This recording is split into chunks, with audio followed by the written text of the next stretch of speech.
Avance, avance vite.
Oh, ici c'est bon.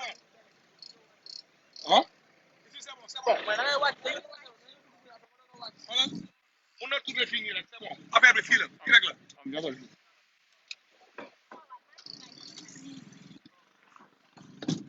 C'est en live.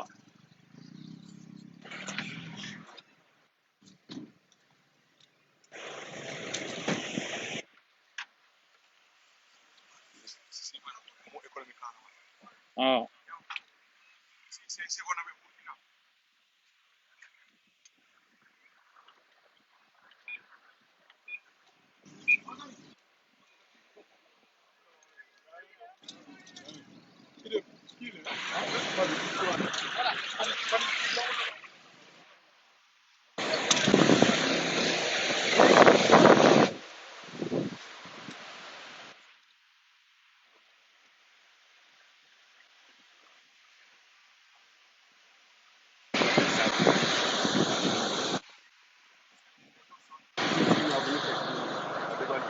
ay jamono bu ñu ko doon def on a expliqué que bu ñu génne ko borom tóoj bu ñu génne borom tóoj rek après mën nañu am jànkonte ay jamono ci kanam ay problème mais comme que dem nañu ay boy ram bon ñu defoon di xeex ci xeex boobu noonu on était sur les deux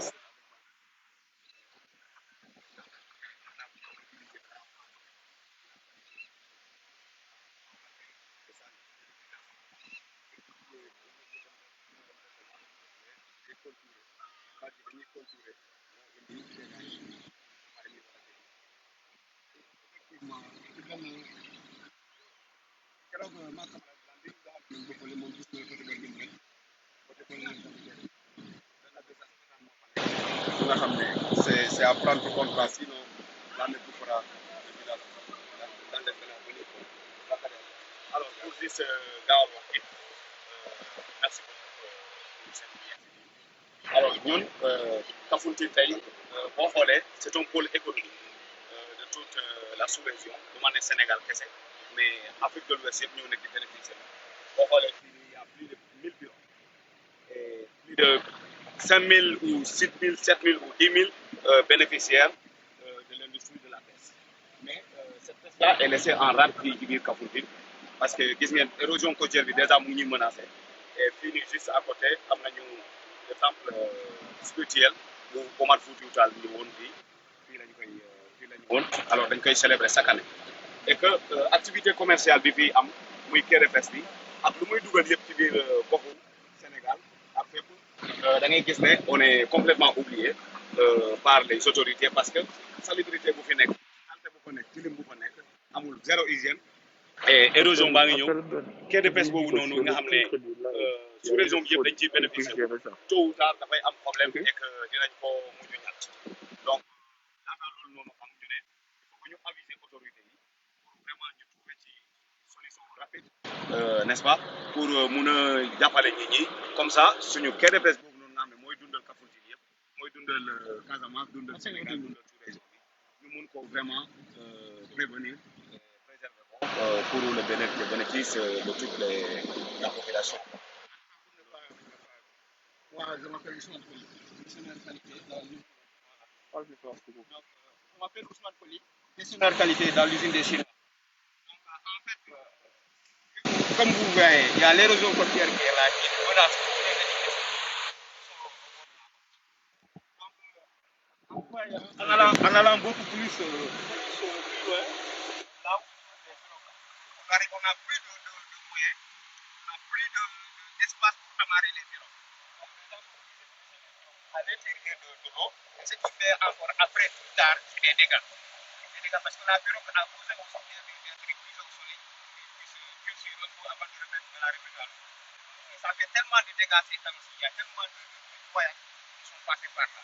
Donc cette érosion-là, côtière-là, il faut que les gens le prennent en sérieux. Parce que là, juste là derrière, là, c'est des bons.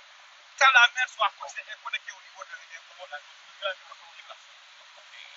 ne dit pas qu'il va disparaître, mais il risque de disparaître. Donc c'est pour cela que je veux vraiment que l'État prenne au sérieux cette menace-là. C'est une menace très sérieuse. Donc regardons ici, il y a plus de tout l'Afrique de l'Ouest qui sont là. Il y a les Burkinabés, il y a les Nigériens, il y a les Ivoiriens, tous viennent à Cameroun parce que voilà, il y a cette culture économique qui fait que tout le monde y voit au Sénégal. Donc il nous faut vraiment un aménagement qu'on puisse sécuriser tout le monde, quoi. Donc voilà ce que je veux dire. Parce que là l'usine des Chinois, on emploie tous les jours au minimum 200 à 203 personnes par jour. Donc cet édifice-là risque de partir. Il nous reste à 1,40 m de l'eau. On est à 1,40 m de l'eau. Donc ce qui fait qu'on risque de disparaître. Si on disparaît, donc ce qui fait que l'emploi sera remis en cause. Même si on sait qu'au Sénégal, on dit qu'on crée des emplois, mais c'est des emplois qu'on doit garder. Si on crée des emplois, on doit les garder. Donc vraiment, je veux vraiment que l'État fasse quelque chose. Donc je dis vraiment, je salue de passage M. Matsana, parce que tout ce qu'il fait, c'est pas de la politique, mais il fait quelque chose de concret, qu'on voit. Les dénonciations qu'il est en train de faire, même si ce n'est pas des dénonciations, mais c'est des choses réelles qu'il est en train de faire. Vraiment, merci beaucoup à lui.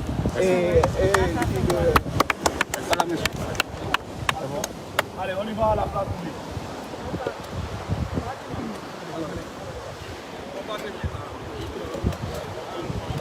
Ça va. Ouais.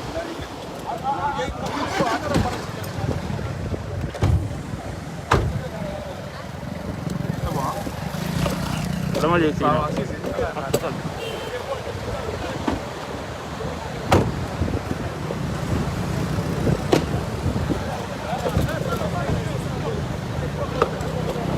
Yaudah.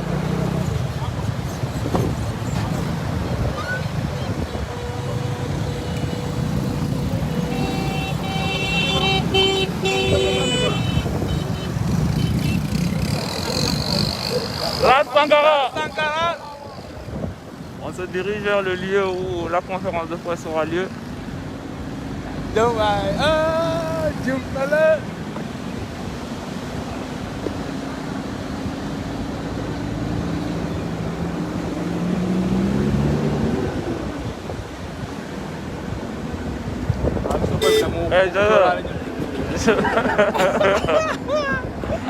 On jabar deh. Kalau kau tu pernah yang ini kau suka.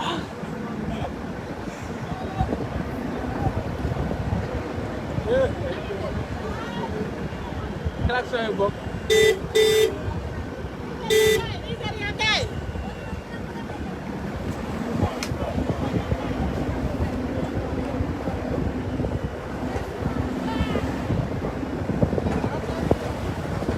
Guys, ñu ngi laaj est-ce que oto bii mooy oto Guy Marius Sagna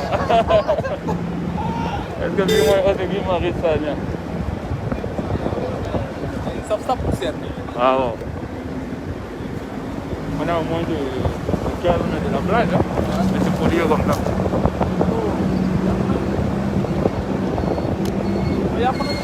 C'est là.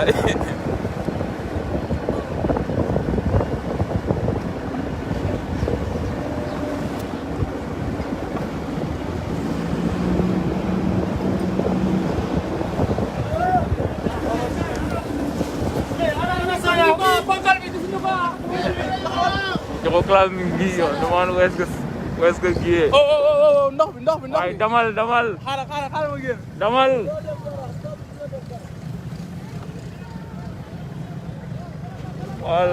wal doomu réew mi wal pata la mënul daw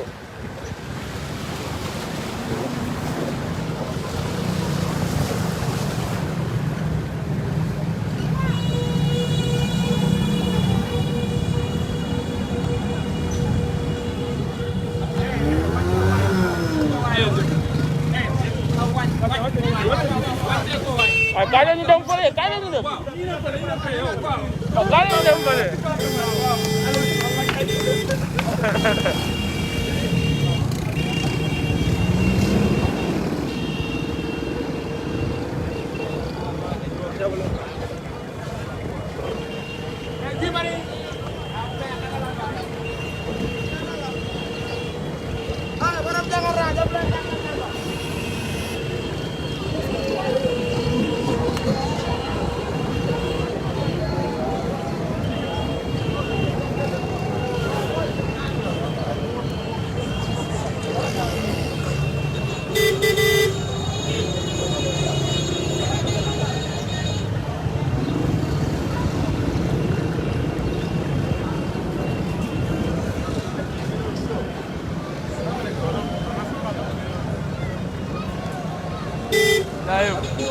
jaajëf loolu lay jox jaade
Ayo.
Assalamualaikum Kafountine ay ñu ngi leen di nuyu ku ci nekk turam ak santam di leen xamal ni ndaanaan bi yegg si na sànq léegi nii ay ca génn si leen ñu ñëw teeru ko du ma joxe tur bi wala ba vous préféré ma joxe tur bi yegg si leen ndaanaan bi yegg si na ndaanaan ci biir ndaanaan yi la ku ko déggul xam nga ko aussi muy Guy Marius Sagna yegsi na fii ci diwaanu Kafountine mbokk yi ñu ngi leen di xamal ni lii de lu bees dàq la fii nii Guy Marius Sagna fii ci diwaanu Kafountine ñu ngi leen di ñaan ngeen génn si ñu teere kii di ndaanaan bi Guy Marius Sagna mu ngi fii ci diwaanu Kafountine à la place de danse fi ñu fekkee kumpo bi merci beaucoup.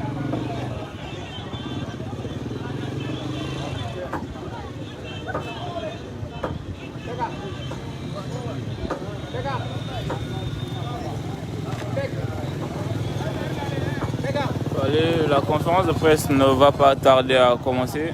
On attend juste les organisateurs qui sont légèrement en retard, qui vont arriver d'un moment à un autre pour commencer rapidement la conférence de presse prévue ici à Kafountine.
Mon gars, bienvenue à Kafountine. Attention, ça va. Respect. Non, tu dois revenir ici. Tu vois les gars là, ils sont tous des guides touristiques. Ah ouais. Lui c'est Papis. Bakary. Mon gars, il est intéressant. Ouais, il est intéressant. Les pavés en plastique là, c'est lui qui fait ça ici. Ah ouais. On aura l'occasion de revenir ici. Sinon, alors.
Today is a special day for me, babe.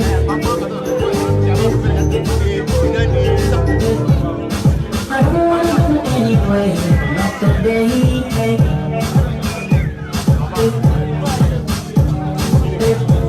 I'm not gonna send you to the Punjabi, Maligan, hey.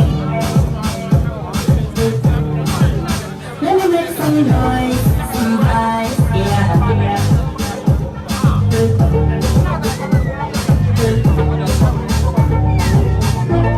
Begitu kita juga masih mulai,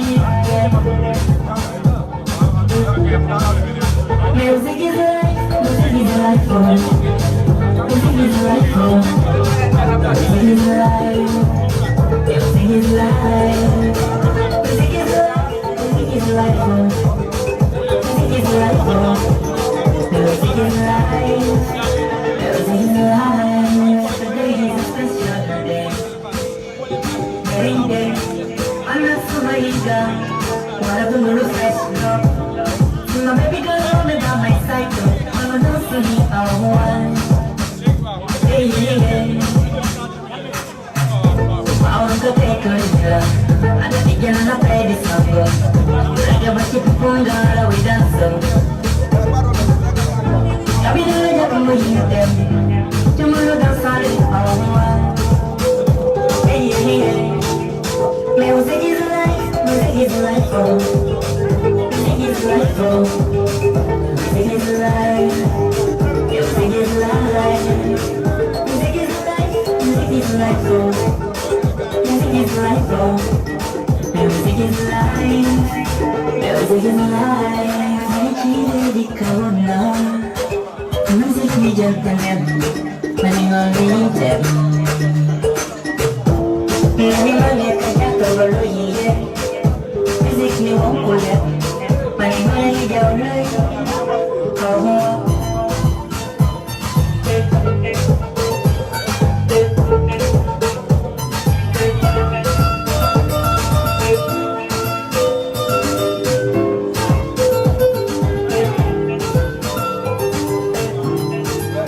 Music is life, music is life, oh.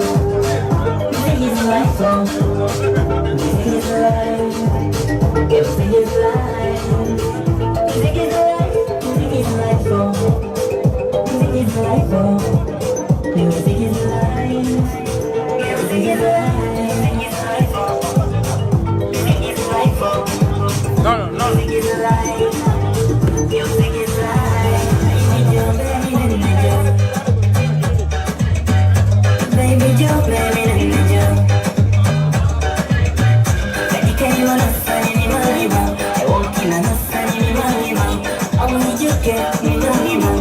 I want you to me, I want you to me,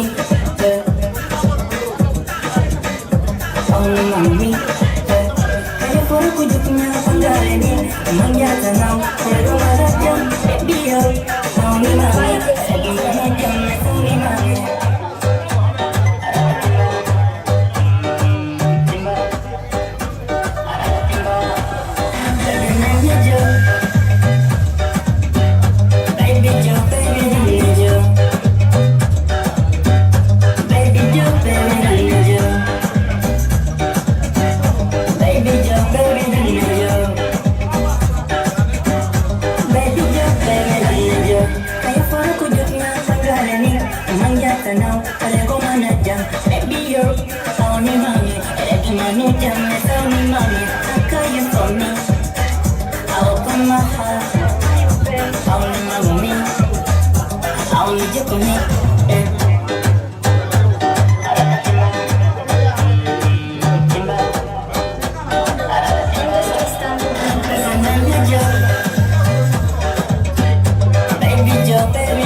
Si c'est ok, hein?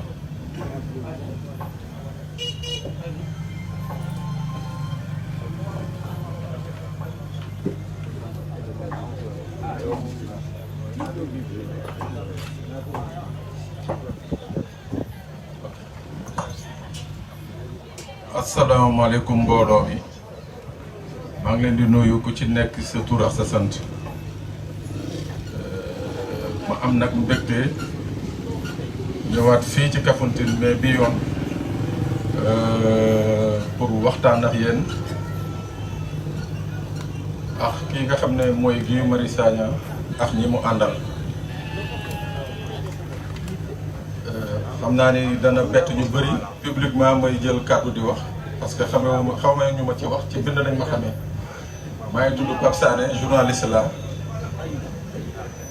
mais tey dama jël casquette journaliste bi yokk ci casquette citoyen moo tax ma jël micro bi pour wax ak yéen wax leen importance su daje bi ak importance su discours yi nga xam ne da ngeen ko fi dégg mooy benn ñaar balaa maa door dama bëggoon rendre hommage ñaari nit ñi nga xam ne fii nañu nekkoon ci Kafountine te jógee nañ fii te ñooñu bokk nañ ci ñi nga xam ne tey jii su ma ñëwee ba xam Kafountine ba xam fi dara ñooñu si nañu bokk muy Sidou Niancho Diabang ak kii nga xam ne mooy Alphonse Ndiaye.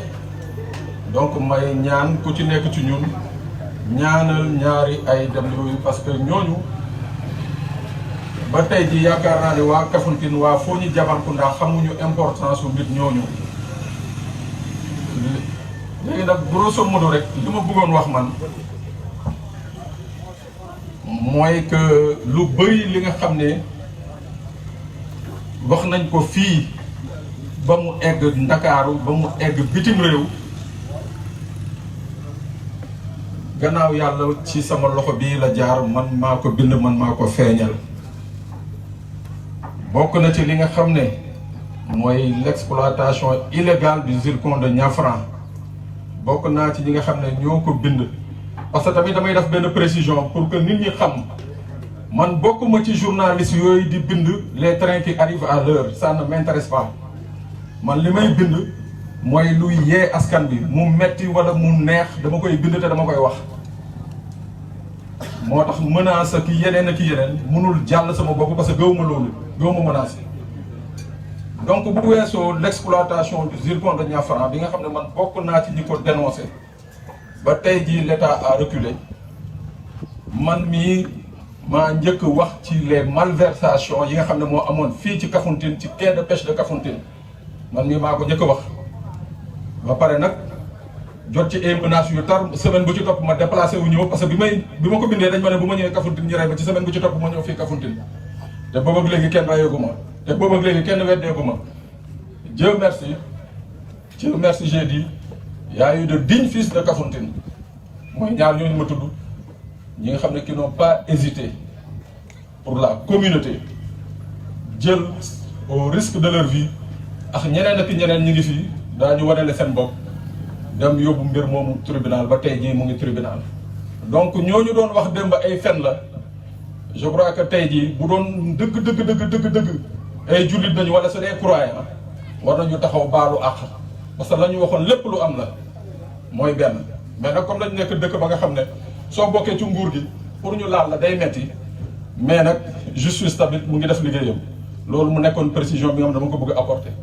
deuxième précision bi mooy troisième précision plutôt mooy mbirum usine Abéné usine boobu ñu indi Abéné fii rek ci Casamance laa gisee Sénégal lu mel ni usine ñu ñëw di ko implanter béréb amul étude d'impact environnemental amul enquête publique.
mbokk yi lii mooy Sénégal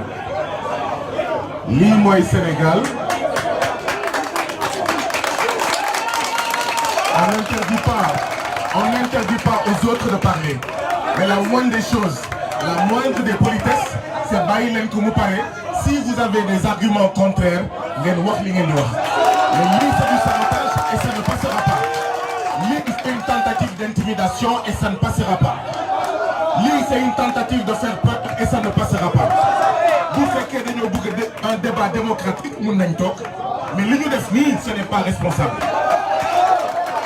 mun na wax li muy wax di noter bu parewee neexee ñu ne bëgg nañ jël kaddu gi bu fekkee on le leur refuse bu ko baax nag ñu commencé wax Mais comment est-ce qu'une personne peut prendre la parole? Nous commençons à voir.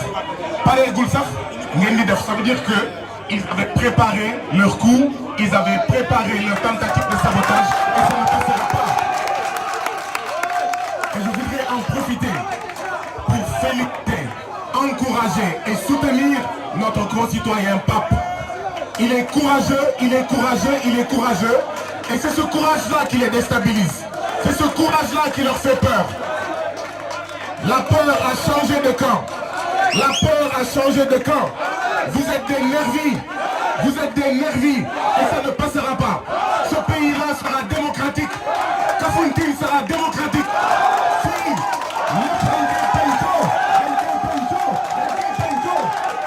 que ça vous plaise ou pas.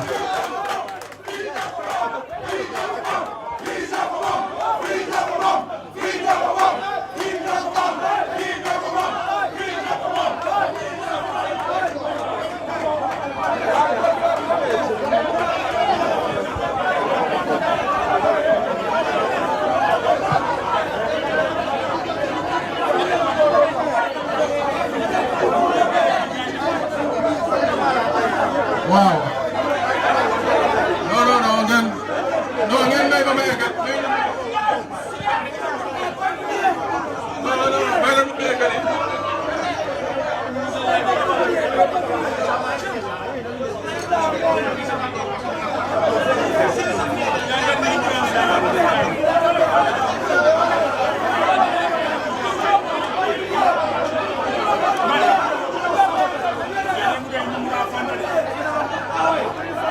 Bon, allez, on va y aller, hein.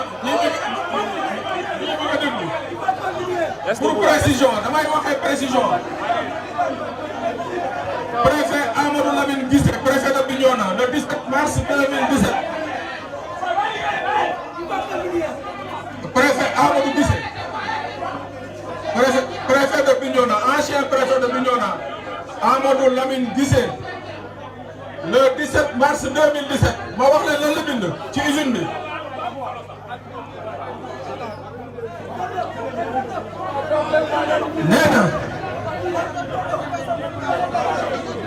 nee na projet dama koy wax ci français ba pare ma teg ko ci wolof nee na le code de l'environnement et son décret d'application numéro 2001-282 du 12 avril 2001 en ses articles L48 et R1. Ainsi, toute installation classée qui, en raison de sa dimension, de la nature de ses activités ou de son incidence sur le milieu naturel est susceptible de porter atteinte à l'environnement doit faire l'objet d'une étude d'impact environnemental. Le préfet Amadou Lamine Guissé moo ko wax le 17 mars 2017 mu yokk ci nee na en effet concernant le projet de construction de la société des produits halieutiques de Abéné,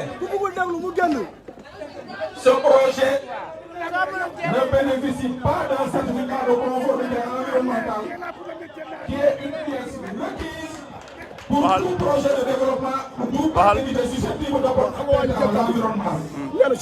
Par conséquent, non, da ngay commencer d'abord di présenter yow yaay kan tu représentes qui kan ngay représenter ci ban groupe nga bokk ci ban kuréel nga bokk. Et d'appliquer les sanctions prévues par la réglementation. mais man li ma mënul supporter. waaye nit ki di avancer propos yoo xamante ne du dëgg. amu ci benn xam-xam.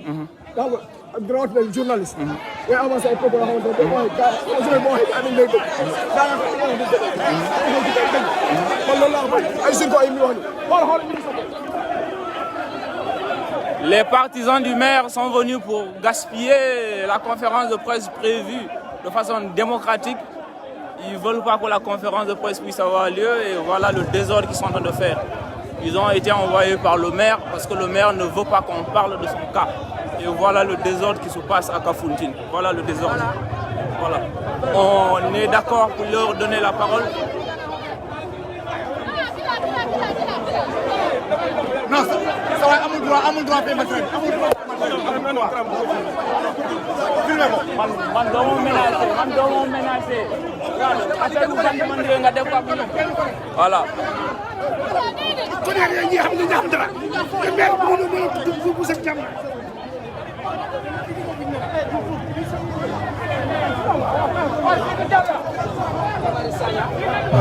Yes, oh, 1, 2. Hello, yes, oh, 1, 2. Hello, yes.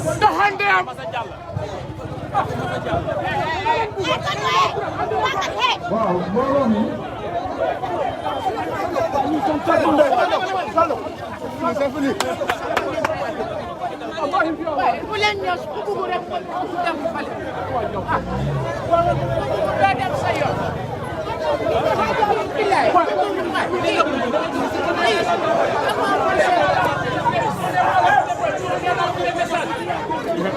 Des messages. Il ne faut pas se foutre des gens.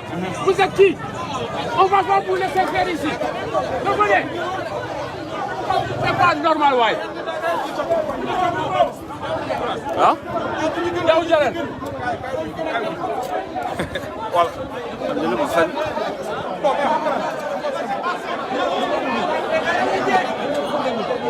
C'est-à-dire ce qui est aussi simple. Ñun lu ñu wax dafa simple. Ku d'accordul ak wax yi mu ñëw toog après mu jël parole mu wax affaire bi du xeex du dara waxtaan la rek maanaam ci dëkku démocratie la ñu nekk su fekkee lu mu wax d'accord ci après nga jël kàddu bi nga wax affaire bi du xeex du dara mais comme maire bi moo leen yónni voilà.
Doomu réew mi tool de réew donc tool de réew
C'est bon. Qu'est-ce que vous pensez de cette situation qui vient de se dérouler? Quelque chose qui a été préparé. Ils ont préparé ça pour venir saboter la conférence de presse. Parce que c'est très bien, la population n'est pas au courant de certaines choses qui se sont passées dans la commune. Maintenant, comme les gens ont dénoncé ça, donc ils vont préparer ça pour les saboter. Et ça ne passera pas. Ça ne passera pas. On va tous écouter ce qui se passe dans notre commune. On est venu pour ça. Et ça va continuer. Vous pensez que ces jeunes-là ont été envoyés par qui? Ils sont envoyés par le maire, c'est clair. Ils sont envoyés par le maire. C'est tous des gens de la mer. C'est tous des gens qui viennent de la mer. c'est des amis du maire qui sont là et qui veulent la deuxième. C'est comme ça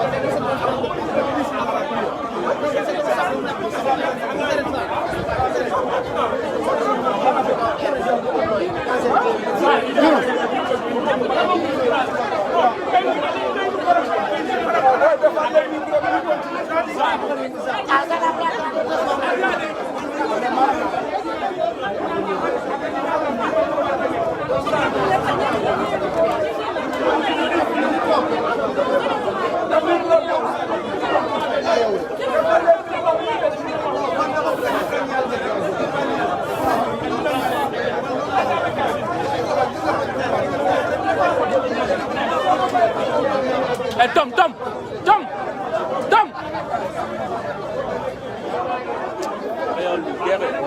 Derrière lui.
Là.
parti maire loolu moo tax ñuy wax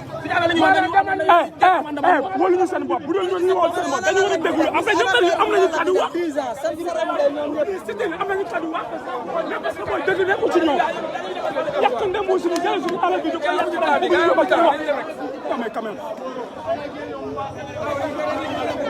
non laissez-les venir allez laissez-les bon laissez-les venir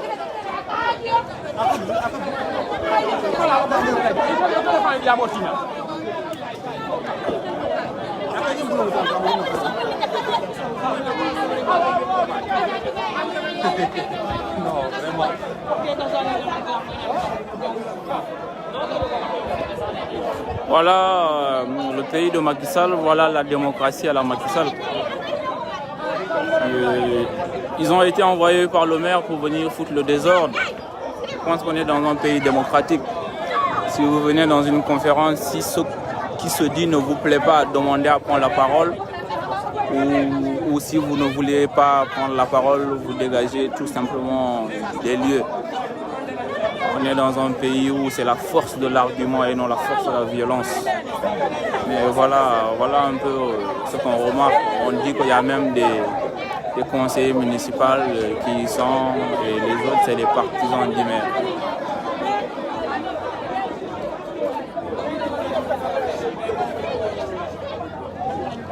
voilà, ils ont été écartés des lieux de la conférence. Mais malheureusement, ils ont eu à détruire le matériel sonore, et ce qui nous empêche d'avancer actuellement.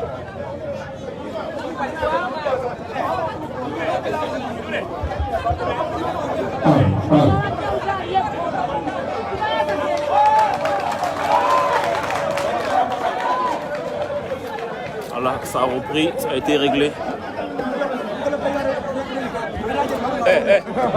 Merci gars. Dafay teg fii ay nit ñu garder la sama gars. ñu ngi fi. ñu ngi leen di ñaan yéen ñëpp ngeen toog. ñu ngi leen di ñaan yéen ñëpp ngeen tàccu seen bopp. ndaxte fii la ñuy waxee. fii la ñuy waxee. ku mu metti fii la ñuy waxee. ku mu neex fii la ñuy waxee. Ils ont voulu saboter cette rencontre. Nous allons relever le défi de la conférence, de la tenue de cette conférence. On va redonner la parole à Pape.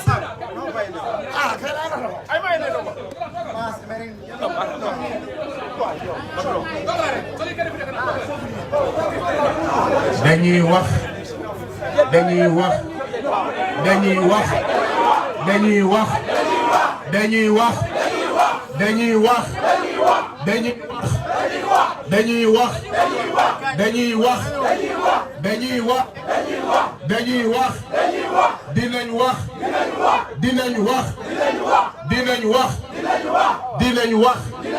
jërë ngeen jëf.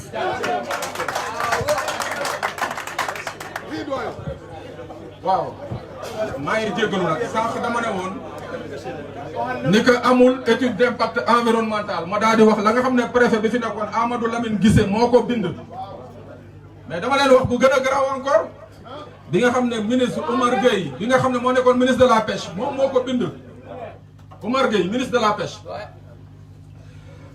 Autorisation préalable d'implantation d'une usine de congélation à Abéné. yaakaar naa loolu ci tubaab mooy usine bi nga xam ne day jël jën di ko seddal. ok lettre numéro 1953 la barre MPEM la barre DITP la barre DN du 20 décembre 2017 moom Oumar Gueye ne par ma lettre citée en référence je vous informe que l'autorisation préalable limitée aux produits congelés ne peut être étendue à la farine et huile de poisson. Je crois que lu leer nañu la. Voilà. mooy maanaam autorisation bi ma leen jox pour seen usine bi ngeen di jënd di ko congeler di ko jaayaat munu leen ci am autorisation pour def huile ak farine de poisson.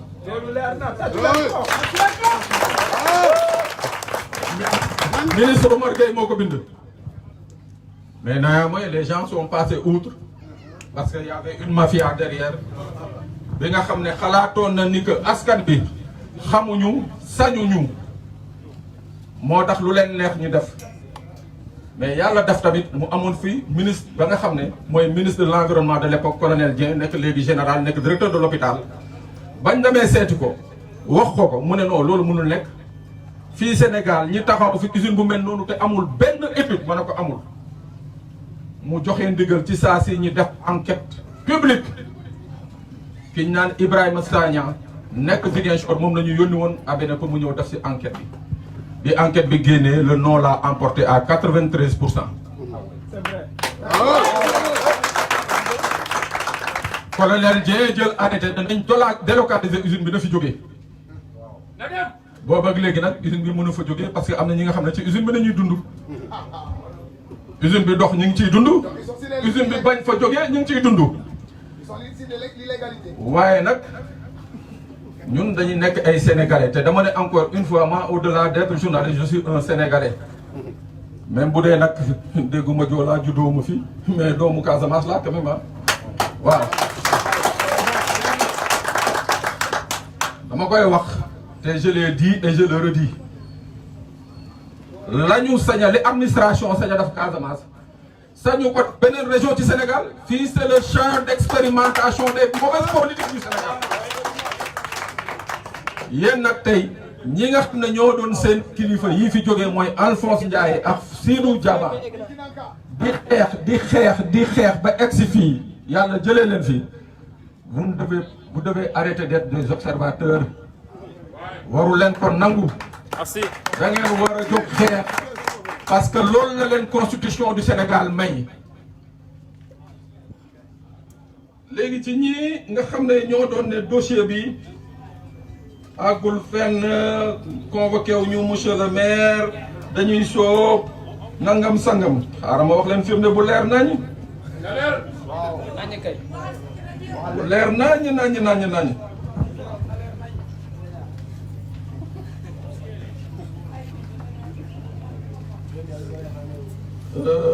Qui c'était bonne date? Le 9 octobre 2020. Moi, le juge d'instruction du tribunal de grande instance de Ziguinchor, invite M. Victor Fansou Diatta, maire de la commune de Kafountine, fils de et de domicilié, numéro de téléphone, marié à une épouse, à se présenter à mon cabinet ici au palais de justice le 21 octobre 2020 à partir de 9h. Je viens de convoquer. Moi, monsieur le maire, Souleymane Kamara, Saliouk Sambou, Malan Diatta, Marcel Yassi, Ibrahima Koli 100 kilos. ñooñu le juge bi convoqué te damay wax ju leer bu dul woon corona bi ñoom ñëpp ñu ngi ci kaso bi. bu dul woon corona bi ñoom ñëpp ñu ngi ci kaso bi waaye nag li ci kanam rawul bët maa ngi leen di gërëm yéen ñëpp di leen sant.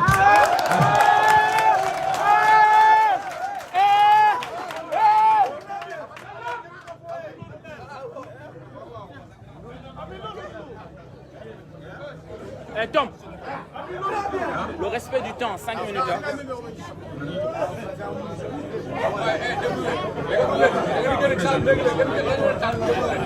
Voilà, asalaamaaleykum mbokki Kafountine maa ngi leen di ne rek gars yi tàccu leen seen bopp bu baax a baax ci li nga xam ne résistance bi ngeen def malgré nervi yi ñu fi indi. Merci beaucoup mbokki Kafountine ngeen ñëw wuyu si ñu lii mbiru Kafountine yëpp la alors ñun nous sommes des membres de FRAPP. ci ginnaaw gii lañ nekk et fa la ñuy dem tant que tooñ deexul xeex du jeex bakkan lañ ci teg askan bi seen alal suñu alal la dañ koy xeex ba jeex.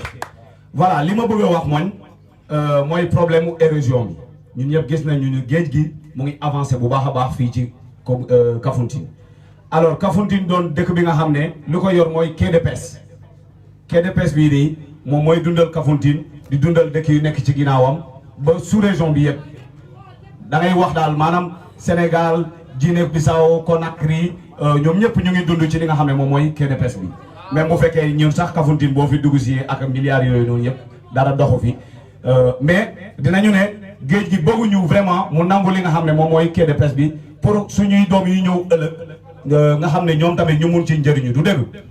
alors loolu moo waral man je lance un appel parce que le président du foyer des jeunes Sékou Mané maa ngi koy saluer di ko nuyu bu baax a baax tàccu leen ko ak équipe am xeex nañu def nañ lépp ak notable yi ñu fexe ba jënd ay saaku ceeb gars yi xool leen loolu ay saaku ceeb la ñu jënd gi ay saaku ceeb lañ jënd sol ci suuf di ko tegle ci li nga xam ne moom mooy littoral bi pour géej gi bañ a wonnu li nga xam ne moom mooy suñu trésor bi mooy le quai de pêche.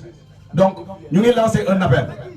bu fekkee ne état Sénégal ñun Kafountine dañoo bokk ci Sénégal fàtte gu ñu fàtte ñun dañoo bëgg fàtte googu noonu jeex nañ ñu jox suñu gëdd jox ñu suñuy droit parce que ñu ngi def lu rëy ci wàllum Sénégal bokk nañ ci ñi nga xam ne ñuy dugal ci Trésor Sénégal alal ju takku alal jooju noonu gisuñu ko et aussi ñun tamit suñu géej gaa ngi noonu géej gaa ngi wannu suñu quai de pêche bi mu ngi dem alors nous disons non il est temps léegi ngeen gëstu Kafountine dafa bokk ci luy lu dëndal Sénégal donc jox leen ñu suñu gedd ñun ci lañ bokk merci beaucoup. waaw jërëjëf sëñ bi ñu jox Paul Diatta nga xam ne moom moo war a wax si problème mu ABN bi mooy usine chinoise bi ak. Bonjour tout le monde. Guise, on vous salue. Donc j'ai le plaisir de prendre ce micro pour m'exprimer au nom de la jeunesse d'ABN, le président empêché. Donc là, je viendrai surtout sur confirmer par rapport aux propos dont les gens ont dit que ce n'était pas juste. Donc, si on a une usine, il n'y avait même pas une étude d'impact environnemental. Il n'y a même pas. Donc, le premier point, c'était une usine de conservation. Conservation, dans la conservation, nous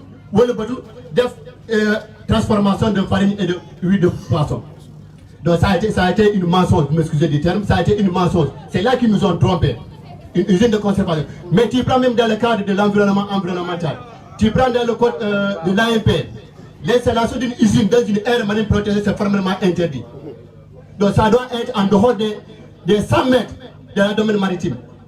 Donc il l'implante à l'intérieur de l'AMP. On l'a lutté, on l'a incité, ils l'ont fait exprès, par la complicité de nos autorités. Donc en cela, ce que nous, par rapport à l'usine, pire et simple, la délocalisation de l'usine, on ne voit absolument rien. On veut la délocaliser en dehors de cela. Nous donnons aux autorités locales. Donc, qui fait tout pour nous enlever ces salles politiques qui nous ont mis à Abéné. Abéné, c'est un site touristique. C'est un site touristique. Donc, aujourd'hui, l'implantation de l'usine a tué notre emploi. Donc, en cela, ils se disent créer de l'emploi, ils nous submergent. Donc, nous disons non à cela. Et ce qui est encore plus pire encore, Sapco qui vient, sans une étude encore environnementale, sur une implication de la jeunesse. Ils sont là à nous nourrir, oui, ils vont construire des hôtels. Des hôtels sur quoi? Qu'il y a des hôtels sur place, au moins qu'ils puissent les rénover. Mais c'est pour après s'emparer de nos terres, dont nous disons non. Et on va se poser là jusqu'à la fin. Ok, merci. jërëjëf sëñ bi Paul léegi nag ñu jox suñu dernier intervenant muy le vieux Saliou Sambou qui est un membre du collectif en même temps qui est un conseiller municipal de l'APR mais dëgg rek moo ko ñor moo tax mu ñëw fii tey jërëjëf tàccu leen Saliou Sambou.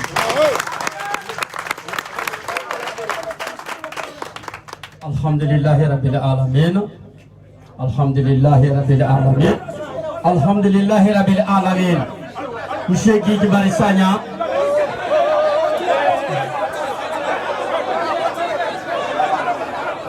Gars yi toog leen, gars yi toog leen, gars yi toog leen, gars yi toog leen, gars yi toog leen, gars yi toog leen, gars yi am na loo xam ne nag, gars yi am na loo xam ne ñun ñii ñoo bëgg a yàq suñu manifestation bu dee ku wax waxu picc fële ngeen jóg da ngeen yàq lii mais non laissez-le parler là-bas y a pas de problème gars yi ñun ñooy yàq suñu manifestation bàyyi leen ko mu wax li muy wax dernier intervenant après man. maa ngi sant yàlla bu baax a baax a baax a baax man Saliou Sambou d'abord maa ngi gërëm Guy Marius Sagna ak ñu mu àndal lu tax ma koy gërëm ñëw fi politique andi ko fi dëgg moo ko fi andi défendre les droits de l'homme moo ko fi andi lu doxul mu xam leen que lii doxut lu tegul ci yoon mu xamal leen que li tegul ci yoon ñun ñëpp ñu jàpp ci ndax mu tegu ci yoon yàlla loolu la bëgg Muhammad Rasul sallallahu alayhi wa sallam loolu la santaane ci yoon siraatal mustaqim Guy Marius Sagna lii mooy tànkam kon ku ko jàppalewul yaa ngi weddi yàlla bu ko mu at ku dox dëgg boo ko dul jàppale boo ko ñëw bu ko yàqam ku dox tànk jàmm boo ko bëggulee jàppale bu ko yàqam loolu mooy dëgg ñu Guy Marius Sagna bu ñu waxee Saliou Sambou man mi sa bopp maa taxoon seen révélation là parce qu'ils veulent pas que je dise la vérité dafa am loo xam ne que lu xew dans la commune de Kafountine en tant que conseiller de l'APR en tant que coordinateur de l'APR dans cette commune maa andi fi l'APR kenn andi ko fi man dans l'arrondissement de Kataba 1 maa ko fi andi APR c'est pas le Moustapha Lo Diatta. J'ai passé la nuit dans son lit 2 ou 3 nuits pour l'aider à constituer le Benno Bokk Yaakaar dans sa commune. kon li ma fi liggéey kenn liggéey ko fii ci dëgg dëgg laa xam dëgg laay dem du caagi nekk ma ngi andi ma andi APR kon lu dul dëgg du ma ko du ma ci wax du passé ça ne passera pas. Le maire Victor ñu ma koy andi à ma dernière réunion de Benno Bokk Yaakaar juste après les élections ci laa ko de kaay toog jëbal ko lenge yi ma yaakaar ne que cadre la intellectuel la mën na jàppale en tant que socialiste sociologue dina mën a au moins si yedd mbokk yi yedd société bi teg leen ci anam yu wóor anam yu légal anam yu baax ndaxte c'était le contraire c'était une pourriture. Monsieur Sagnan li ma la xamal mooy commune bu mel ni Kafountine ban commune moo ko fi gën dans la Casamance ban commune moo ko fi gën yow mi xam Casamance ñëpp fii la yaakaar lu fi jóge comme alal bu dul jeex nous avons reçu une formation waxuñu sur ak xaalis bi fan lay jógee ci commune Kafountine 10 milliards par an. C'est vraiment colossal. Ana xaalis bi kan moo ko fi gis xoolal li ñu mel xoolal population li ñu mel ñëpp dee nañ ci géej dëggal ngir kan ngir la met kooku fan la ko wekk. Bien maintenant c'est sérieux monsieur Sagnan maa ngi lay xamal ne que la commune de Kafountine a été victime de détournement de deniers publics. Vraiment nakar na population Kafountine ba mu jaral leen ñu def une marche. Oh les médias ils ont fait une marche fii ba ci quai de pêche pour dénoncer cela. Maintenant détournement bi naka lay demee. D'abord, monsieur le maire Victor Diatta, ak ñoom ki nga xam ne que moo taxoon fi de la ne que c'est faux, ils ont confectionné des faux tickets yoo xam ne que bokkul ak des tickets du trésor di ko jaay les pauvres femmes là di ko jaay les malheureux jakartaman là di ko jaay toutes ces voitures la ngay gis di taxaw xaalis boobu ñemoo ñu ko sa yóbbu trésor ñu ngi ko dugal seen poche. Est-ce que loolu baax na yamu foofu et puis mu ngi koy def des années et des années maa ngi koy xool di ko xaar ba da ko kap yamul foofu fu mooy yëm foo xam ne Kafountine yëpp fan la ñu yaakaar le quai de pêche ngir alal boobu la ñu yaakaar om pour defar Kafountine mu ne ko nu ci loxoom dugal ci poosam redevance yaa ngi fii maa dem ci quai de pêche nekk le président jox ma parce que je suis conseiller j'ai le droit ma xool li fi nekk li fi doxal je refuse mu jox ma redevance yi ma xool signé par Victor Diatta signé par ses envoyés des redevances yoo xam ne que moom moo ko signé alors qu'il n'en a même pas le droit et il n'a pas mis cet argent-là au trésor. Alors monsieur les caméramans, je vous en prie, il faut prendre l'image claire pour au moins transmettre cette mission-là à la nation sénégalaise. Nous savons que injustice là aussi.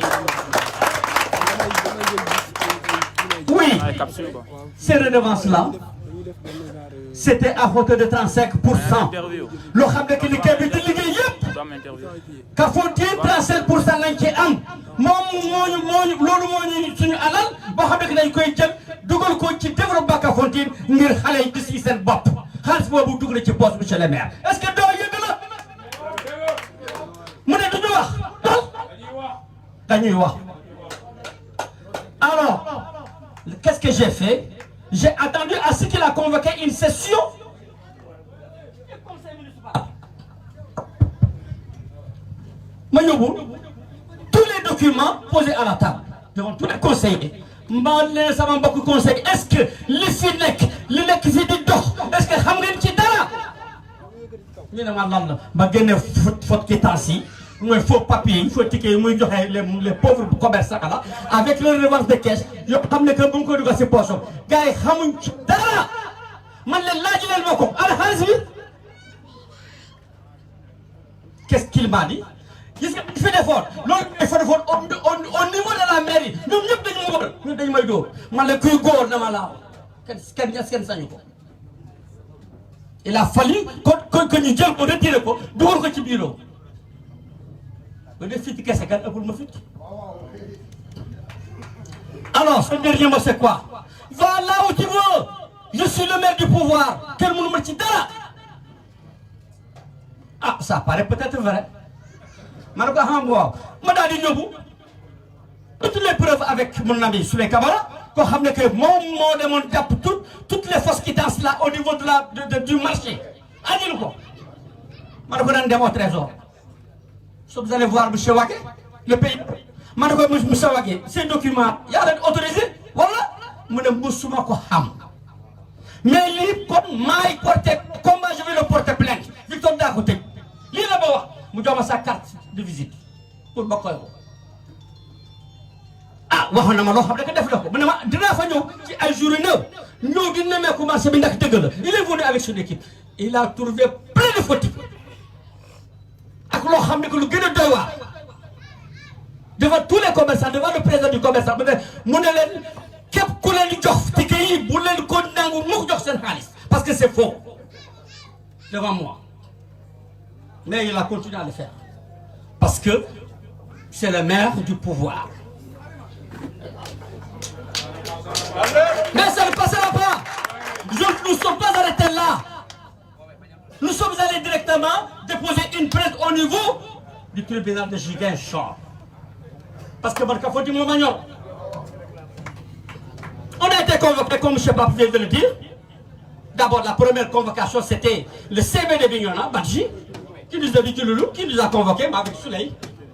Il nous a entendus. Maintenant, dossier, il n'a pas de dem.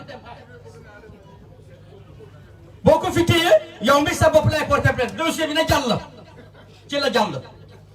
Heureusement, j'ai été convoqué avec Souley, avec lui, le maire. Moi, ñu mu doon lim yëpp keroog fan lañ fa tasee. Ah, c'est le juge d'instruction. Laaj la ñu war a laaj, effectivement, nous avons répondu aussi ce que nous devons répondre. Qu'est-ce qu'il nous avait dit? Voilà, maintenant j'ai toutes vos coordonnées. Dem leen, saa ma la soxla dinaa leen jël. Ba tey. Donc, monsieur Guy Marius Sagna, xool ma seetal la justice sénégalaise lu mu nekk di doxal ndax yoon yoon na maanaam am na ay moromam maire yoo xam ne que moom pour même problème la ñu am ils sont en prison tel que le maire de Thionckessi il est en prison parce que c'est la même chose qu'il a fait mais pourquoi pas Victoire? Parce que c'est un ami au frère du président Macky Sall. C'est ce qu'il m'avait dit. xaritam la xëy na peut-être moo ko jàppale est-ce que loolu yoon la ah fii nag kumba am ndey xam nga kumba amul baay moom la ñu jugé Sénégal il faut mu jeex donc monsieur voilà lépp li ma am pour wax la tous les documents sont là la jeunesse de Kafountine dinaa leen woon que man du ma fet dara jaral ma fet gis ngeen fausse quittance yi dem jëlee ay carnet ay bloc-notes di ko bind di ko jox ces pauvres femmes la ñu fay xaalis dugal seen poche est-ce que lii yoon la.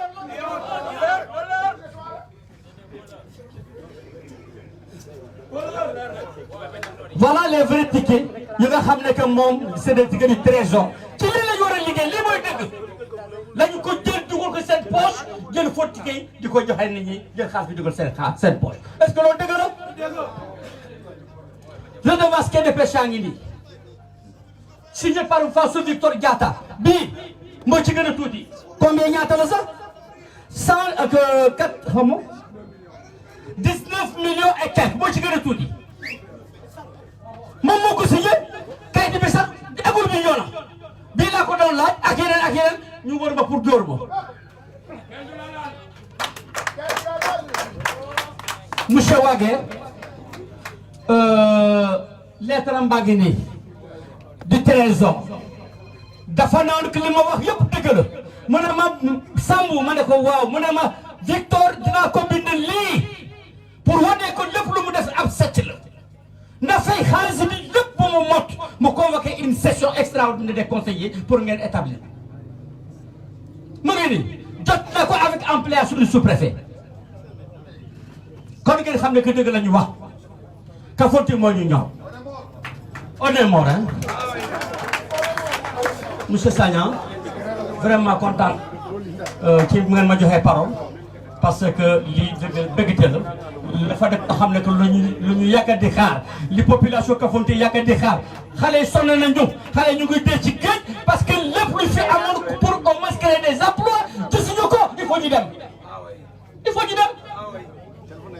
ñu dem donc voilà la vérité monsieur Sagna donc comme que vous êtes là au moins nous comptons sur vous nous comptons franchement sur vous au moins pour apporter une solution à ça. Vous n'êtes pas juste, mais quand même, je pense que vous pouvez apporter un grain de sel dans ce dossier. Je vous remercie, M. Sagna.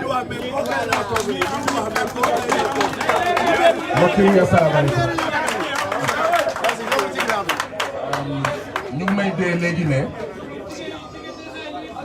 mbokk yi asalaamaaleykum ñu ngi may dee léegi ne am na kenn ku bokk ku far ak monsieur le maire Victor Fansou Diatta ku bëgg a jël parole bi laajte naa turam ñu ne ma Ansou la tudd Paul naka Paul Demba ok nee na Paul Demba la tudd nee na dafa bëgg a wax lenn laa bëgg a gum wax non pas allez-y xaaral lenn laa bëgg a gum wax mooy déjà le fait que les partisans du maire ñëw fii di ñaan parole c'est un échec c'est un aveu d'échec ndax xam ngeen loolu lu muy tekki Paul mooy les conseillers municipaux le conseil municipal ci seen bopp monsieur le maire ñoom ñoo waroon créer ay occasion de débat ñun ñu ñëw di fa ñaan kàddu et pas population bi di créer occasion de débat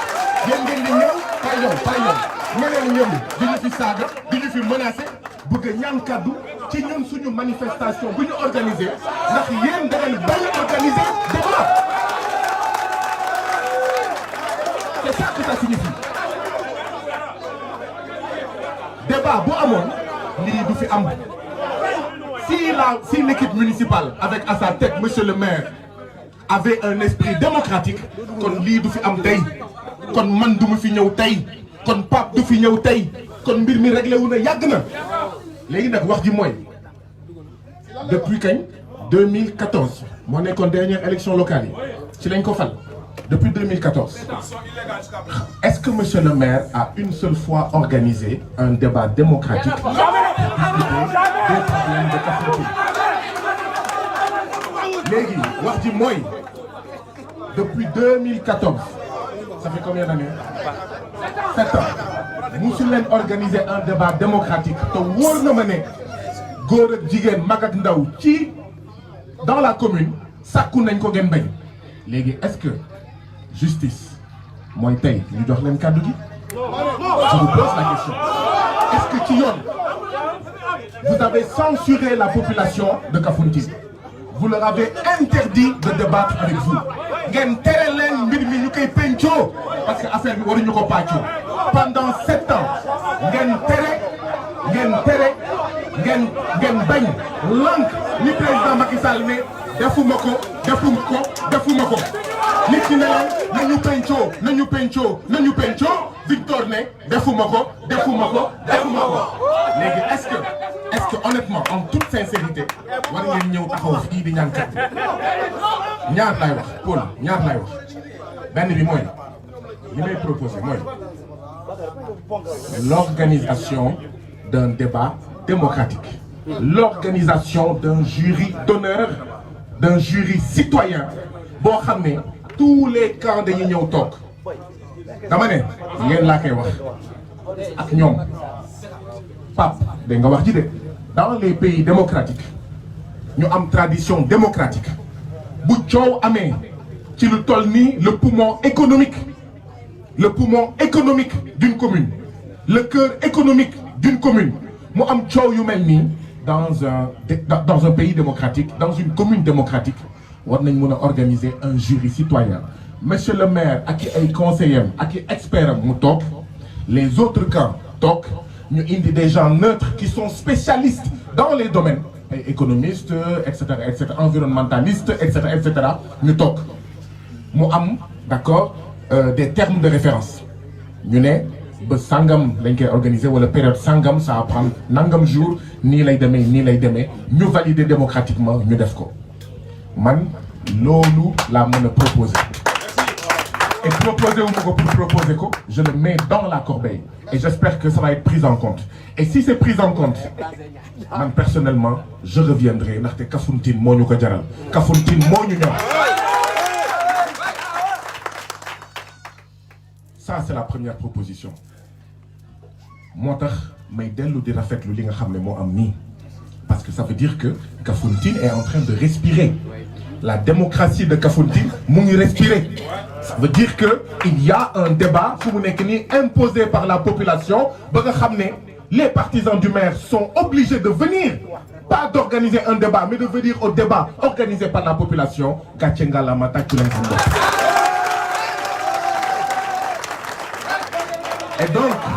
et donc lii day rek firndeel benn affaire c'est les peuples qui font l'histoire de c'est pas un conseiller municipal c'est pas un maire c'est pas une équipe municipale mais askanu Kafountine mooy def l'histoire léegi nag bu fekkee askanu Kafountine dafa yaafuus toog ne teg toog ne pat toog ne meng dinañ jaar ci kawam jaaraat ci kawam waaye bu ngeen defee nii gars yi commencé tiit quand le peuple se lève les oppresseurs commencent à trembler et les oppresseurs ont commencé à trembler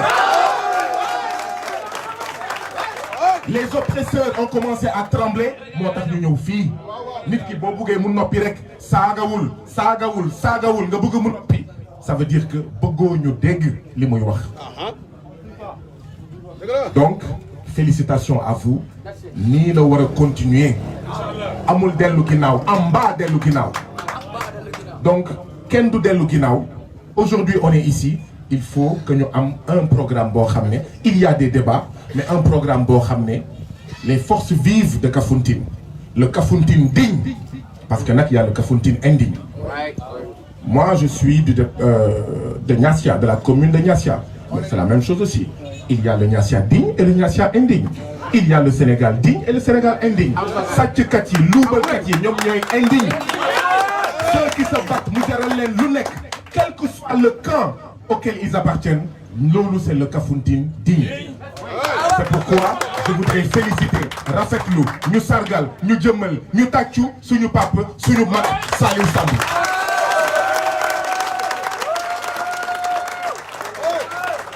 en principe le débat warul nekk PS la bokk APR rek Pastef PDS bokkuma parti politique le débat mooy est-ce que quai de pêche bi niñ koy saytuwee dëppoo na ak njëriñu askanu Kafountine am déet loolu mooy débat bi nekkul xaw ma kii séeréer la kii pël la kii joolaa la kii wolof la kii xaw ma murit la tijaan la catholique la xaw ma musulman la débat bi du loolu débat bi mooy est-ce que li ëpp ci alalu Kafountine mu ngi des biir Kafountine mu ngi jëriñ askanu Kafountine est-ce que li ëpp ci alalu département Bignona askanu Bignona mu ngi siy gis boppam am déet loolu mooy débat bi moo tax nag bu ñu nangu nit yi di ñu réeral di fi wax ay waxu séeréer ak pulaar ak wolof ak joolaa ak jaaxanke duñu ay noon ndaxte sàcc yi ñuy sàcc ci biir réew mi luubal bi ñuy luubal ci département Bignona ak ci commune Kafountine toutes les ethnies sont concernées toutes les religions sont concernées donc bàyyiwul benn waaso tout le monde est impacté donc bu ñu nangu ñuy noonante suñu biir te fekk ne duñu ay noon donte bokkuñu waaso suñu noon mooy ki nga xam ne mooy lekk alalu Kafountine ba tax mënuñu faju nu mu waree ba tax mënuñu am liggéey nu mu waree ba tax mënuñu am kaaraange nu mu waree ba tax érosion érosion en fait côtière bi di am ba tax école yeeg case des tout petits yi waaw mu ngi noonu lii mooy wax ji mooy comment est-ce qu'on peut avoir Kafountine ak quai de pêche bi nga xam ne c'est sous-régional waxutuma sax national sous-régional waaw gaal yi di dem ñuy takk seen bopp ci biir ndax amuñu fu ñu teere ñu koy toog di ko seetaan mu mel ni Kafountine daal nag la boo xam ne dañuy ratt rek waaye kenn du ko jox mu lekk dañuy ratt rek di ratt rek. Il est temps que Kafountine cesse d'être une vache laitière. Il est temps que Kafountine cesse d'être une vache laitière au service des voleurs, au service des détourneurs. li nga xam ne moo am fii Kafountine du acte 3 de la décentralisation li fi am mooy acte 3 des malversations, acte 3 de la corruption, acte 3 du vol, acte 3 des détournements lii mooy dëgg. Acte 3 de l'antidémocratisme, acte 3 d'une gestion ni sobre ni vertueuse. Acte 3 boo xam ne c'est un parti avant la patrie de Kafountine lii moo fi am te dafa war a jeex. Alors mbir pour mu leer dégg naa déposer ngeen plainte il faut aller saisir l'OFNAC dans la corbeille. Il faut aller saisir l'OFNAC. S'il n'a rien fait, l'OFNAC aussi dira qu'il n'a rien fait. Waaw justice bi saisir ngeen ko dem leen xool leneen loo xam ne war ngeen ko mën a def dans la corbeille des propositions saisissez l'OFNAC. beneen bi mooy bu fekkee mairie bi nanguwul toog ak yéen pour s'expliquer et ça c'est valable pour toutes les mairies. Je n'ai rien contre Victor, je le connaissais même pas. Sànq maa ngi laajte kan mooy turu maire bi xaw ma ko ba ma ko doon ci maire bi du ma ko xàmmee donc je n'ai rien contre lui. dama ne quand dans une mairie ak fu mu munti nekk ci Sénégal le maire ou l'équipe municipale ou les deux à la fois di saytuwin boo xam ne dëppoowul ak njëriñu askan wi il ne faut même pas hésiter à faire une campagne de boycott. mais dootuñu fayeti juuti dootuñu fayeti tous ndaxte yéenay doole fu mu yem neex parce que nag quand on va jusqu'à créer d'accord ay faux juuti là ça devient extrêmement grave. Donc il ne faut même pas hésiter yéen commerçant yéen xawma ñan ak ñan ñi di dagg juuti ngeen waxtaan seen biir ngeen ne ñun dañoo bëgg affaire bi leer monsieur le maire nag dañoo bëgg nga toog ñoom Saliou toog ñoom Pape toog gars yi génnee seen këyit ngeen expliquer ndaxte nag nañu waxante dëgg monsieur le maire nekkul dara lu dul suñu surga conseiller municipal nekkul dara lu dul suñu surga waaye tu as l'impression que ñun ñii leen fal di leen di fay ñun ñooy seen surga alors que du loolu même président de la république suñu surga la waxutuma la nag conseiller municipal. Donc décentralisation bi am fii Sénégal cette décentralisation marche par la tête maanaam dafa jub ñoom ñuy suñu surga war ñu doxal ñu leen di wax ñuy def ñoom ñuy topp seen ginnaaw di leen di raay di leen di riiti pour ñuy dab suñu bànneex. mais kan moo am këram mu am fóotkat wala ku bindu ci këram koo xam ne moo lay liggéeyal mu lay yilif ñoom suñu mbindaan lañu ñoom suñuy surga lañu ñun ñooy seen njaatige ñun ñooy seen patron. donc waruñu doxalee nii moo tax dama jàpp ne war ngeen tamit xalaat bu ngeen waxee ba sonn ngeen xool yan yeneen plan d'action. Kafountine ville morte waaw boycott xawma du paiement des redevances xawma de lan ak lan affaire bi saf sap parce que nag ils ne pourront pas tenir bu méttee ñu wax Victor Fansou Diatta dégage. bu ngeen waxee ba sonn et ça c'est valable pour toutes les communes. Je le dis pas parce que c'est Victor. Quand dans une commune, quand dans une mairie, population yi gisatuñu seen bopp, ils doivent pouvoir dire monsieur le maire dégage. ndaxte kat mënoo nekk ci jàmm d'accord suñuy rongañ suñuy ñàkk di siim sa cere ñun ñu toog fii sonn amuñu dara dañuy buntu xatal d'accord nga bëgg a tedd ak suñu alal. débat bi tamit dafa am lu muy posé. pour man ñaar moo war a ànd résistance et alternative maanaam bu ñu lay noot bu fekkee dañ lay noot nga nangu ko ragal na de man du ma jooyal ñoo xam ne ñu ngi leen di noot ñu xam ne ñu ngi leen di noot ba pare ne pat ne ragal boo gisee nooteel da nga war a bëre mooy résistance waaye ci biir bëre bi da nga war a xàll beneen yoon ndaxte lii xew commune u Kafountine moo xew ci yeneen commune xam nga lan moo xew depuis 1960 dañoo tëgg kayitu Sénégal ci wàllu mairie ak ci yeneen fànn dañ ko tëgg ci anam yoo xam ne daanaka askan wi amul benn doole boo falee conseiller municipal bu ñu falee monsieur le maire amatoo ci ñoom benn dogal lu dul xaar beneen élection maanaam yéen ñi nga xam ne yéenay doole yi ñu jël seen doole dénk leen ko pour ñu dox seen soxla ñoom benn yoon juróomi at yu nekk ngeen am dogal ci ñoom est-ce que loolu yoon la boo demee ci usine wala ci entreprise boo jëlee boo recruter kenn mais est-ce que dañ lay wax par la force da ngay xaar tant que 5 ans jotul mënoo ko dax fekk muy sàcc fekk du xëy fekk du ñëw fekk day tardé lan moo war a tax les employés du peuple ñoom ñu ne pendant 5 ans mënoo ci ñoom dara loolu mooy le débat pour l'alternative maanaam foog ñu am beneen commune ci Sénégal il faut qu'on ait un autre type de commune il faut qu'on ait un autre type de décentralisation boo xam ne par exemple waroon na mën a nekk ci këyit yi ñu prévoir ne il y a le veto populaire maanaam bu amee un projet important bu amee nangam ci électeurs yi wala nangam ci askan wi boo xam ne bind nañ pétition on bloque les choses et on clarifie les choses mais fu mu nekk nii système bi ñu am mooy système boo xam ne gars yi bu ñu leen falee ak ku mu munti doon système bi buñ ko changé wul ku mu munti doon buñ ko falee moom moo jël en otage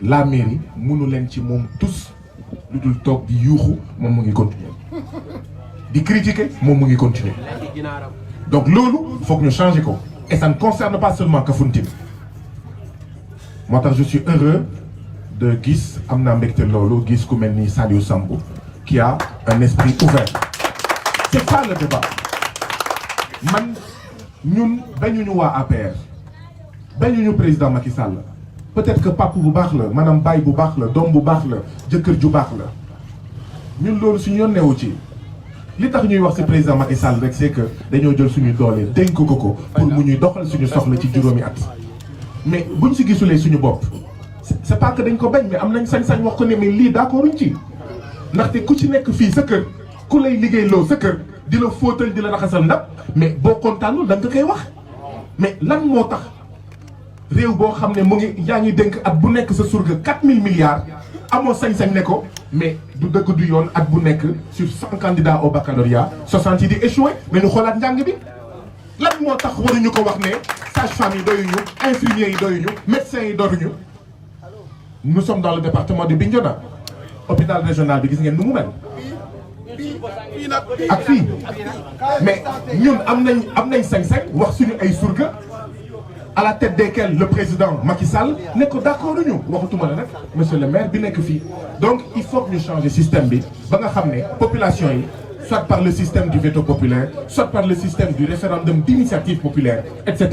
mun nañ ne on organise une consultation sur telle question sur telle question sur tel secteur moo tax d'ailleurs je suis très heureux d'avoir entendu qu'à Abéné il y a eu l'enquête publique mais loolu pour man dañ ko war a systématiser dans la loi ne problème bu amee nangam ci askan wi signé dañuy organiser un référendum populaire wala population yi seen bopp bu ñu tollee ci nangamu lim mun nañ sàkku dans la commune un référendum d'initiative populaire sur la question du quai de pêche wala sur la question de l'éducation au niveau local etc.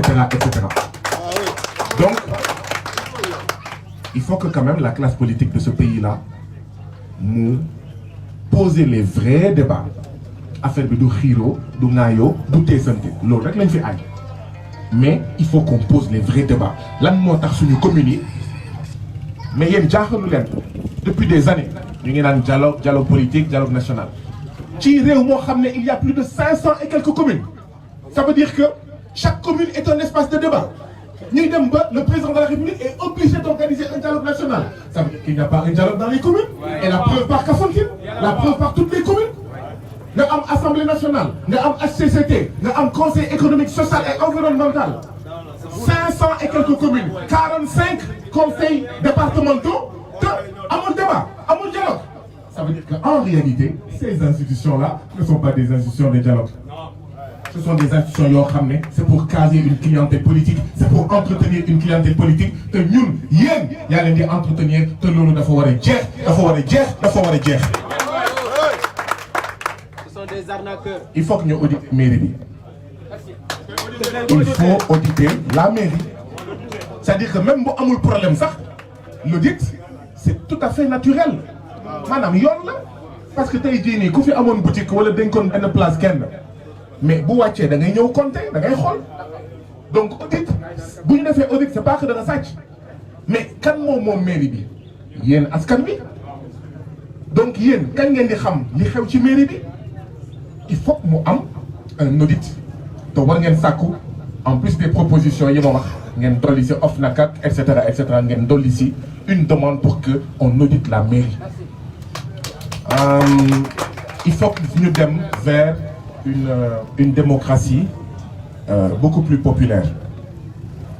Moi, dans les communes, il faut avoir un conseil de quartier. En principe, conseil de quartier, il faut avoir un dundou. Vous savez ce quartier, il faut avoir un conseil de quartier. Mairie, il faut régulièrement de rendre compte. Un. Deuxièmement, le quartier, d'identifier ses priorités.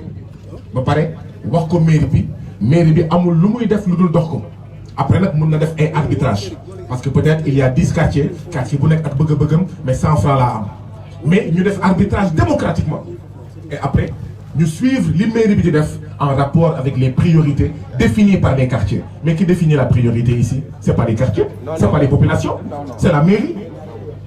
Mais monsieur le maire, avec l'humour intelligent, et word ne me qu'il est intelligent, mais mon que nous mousse ou à Kafountine yep. Équipe municipale, word ne me qu'il y a d'autres doyens comme le digne, le patriote Saliou Sambou. Mais nous, avec l'humour intelligent, nous savons que Askanou Kafountine.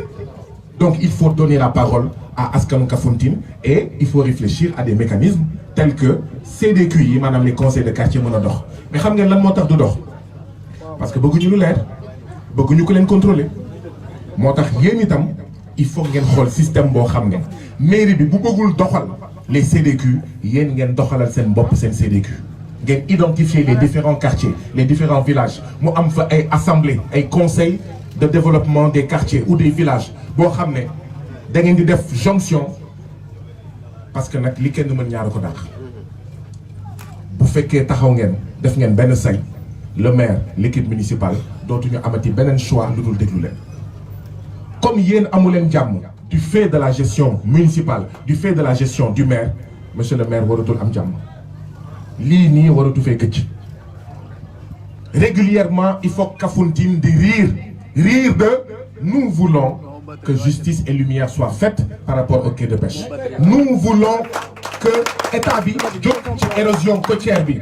Nous voulons que le scandale de l'usine de Abéné boo xam ne minimum 10 kilomètres moo war a dox diggante moom ak kër yi scandale boobu jóge fa.